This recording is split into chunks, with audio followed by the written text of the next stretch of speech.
There is no better investment in the world than a well-placed politician. And if you're worried about supporting the wrong candidate, well, support both of them. How could you lose? This bailout is coming from a multitude of government agencies. This bailout money is being pledged by a multitude or many government agencies. They say there was a lack of regulation. Well, it wasn't for a lack of regulating agencies. All of these agencies that were entrusted to do the regulation only gave the illusion that they were doing so. An example of this was the Securities and Exchange Commission. 8 years ago, they were warned 5 times about a fraudulent scheme by Bernie Madoff. He is now charged and convicted of a $60 billion fraud, but the people who should be going to jail with him are the regulators who turned the other way when they were warned of this fraud 8 years ago. And by ignoring the fraud, many hundreds of people were lured or drawn into this investment, assuming that they were being regulated. It is the concept of moral hazard at its greatest. The largest amount of the subsidy, of the bailout, will come from the Federal Reserve Board and the Federal Deposit Insurance Corporation and the Treasury Department. The Federal Reserve Board was created in 1913 to prevent crises.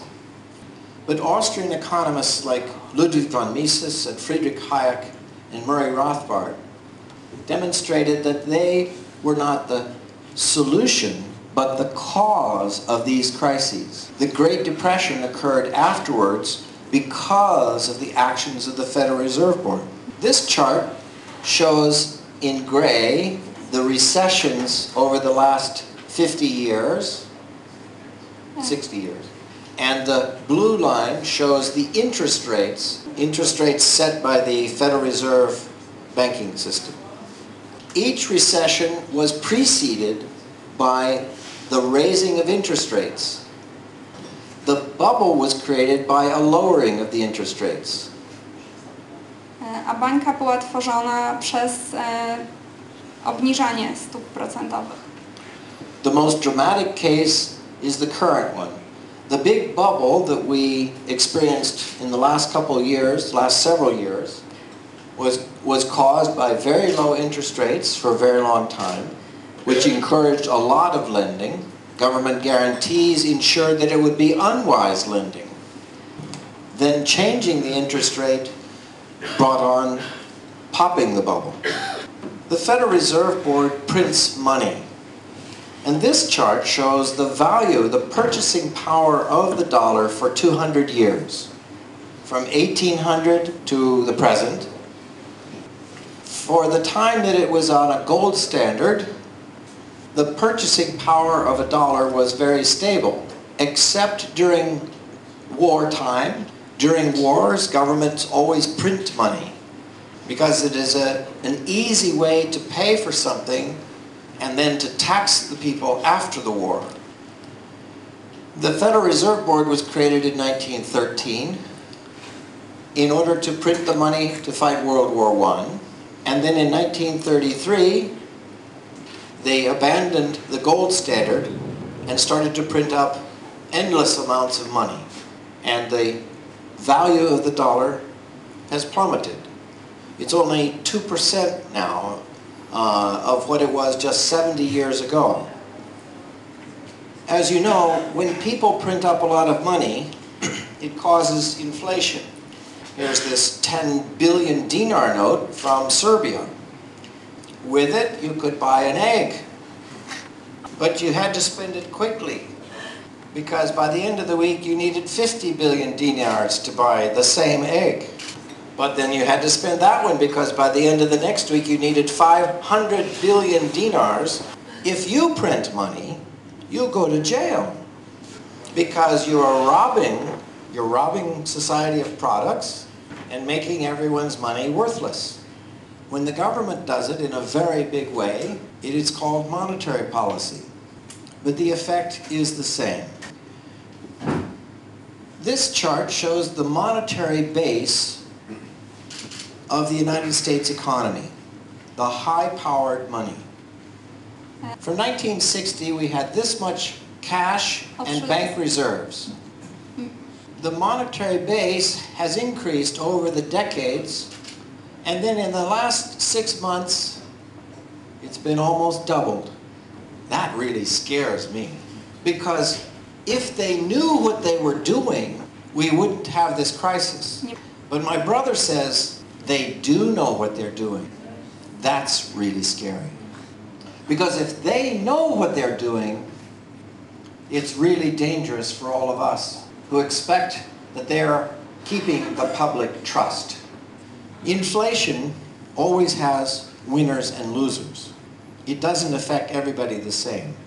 People on fixed incomes, savers, pensioners, renters, they're expecting their money to be a store of value. But when the government ruins that store of value, everybody tries to trade this away for something that's going to hold its value. Debtors like inflation because they pay back in cheaper money. People with real estate and gold find that everybody wants it, so the value goes up. In Serbia, anyone who was holding Deutschmarks or dollars had something more valuable than dinars. Anyone with museum collectibles had something that was increasing in value. Now, who owns the most in every category? The government owns the most debt in every country of the world. The government owns the most real estate in every country of the world. The government owns the most gold, the most foreign currencies, the most museum collectibles. And the government gets to print the money and spend it first before the prices go up. And if people have to earn more money to keep up with higher prices, they get to collect more taxes. This is what the median house price is in Hawaii. The median price of a house doubled in just a few years in Hawaii. My house increased in value in 3 years by more than what I earned as a professor in 5 years.